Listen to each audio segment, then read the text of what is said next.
they hadn't been invaded by either of those countries, so what would they have to say about Iraq? It was very, very interesting that the change in tone as far as negotiations go. Here in Jordan, government officials have told CNN that there is some backdoor negotiating going on. Kurt Waldheim, the president of Austria, met with Jordan's King Hussein before he went to meet with Iraq's Saddam Hussein. We don't know what took place in that private meeting, but there probably was a private message that was taken over. You have to remember that Kurt Waldheim was the Secretary General of the United Nations from 1972 to 1981, so he is very familiar with acting in these kind of situations.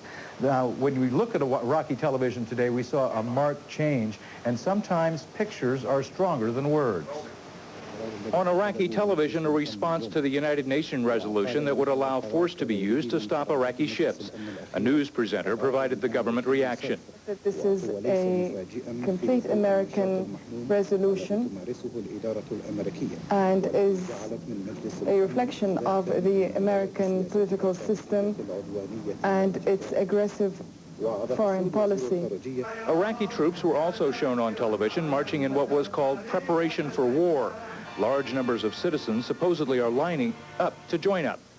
Many in the crowd here were in civilian clothes, and nearly all carried weapons. Outside the American embassy in Baghdad, Syrian children also marched. They carried hand-painted signs in English calling on the United States to end the economic blockade. Some of the signs accused the President of the United States of depriving them of milk. A group of French hostages in Iraq were also featured talking to an Iraqi reporter, telling them of their treatment. I want to tell our relatives that we're very well here. Our morale is very high, and I would like to assure my relatives in France that we are all very well here and they don't have to worry about us. Thousands of Egyptians, Syrians, and other Arabs have already fled from Iraq here to Jordan. They have flooded refugee camps hastily set up after border crossings reopened after being closed for more than 40 hours. The Jordanian government says at least 20,000 refugees will now be processed each day. At this point, we feel that we can handle 20,000. 9,000 reservists will be activated this week. The total will be close to 50,000, assuming that no fighting erupts by the end of September. Wolf Blitzer, CNN Live at the Pentagon. Thank you, Wolf.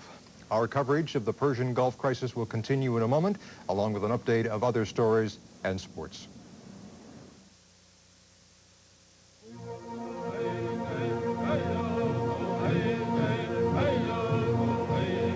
If a picture is worth 1,000 words, we stopped counting a long time ago.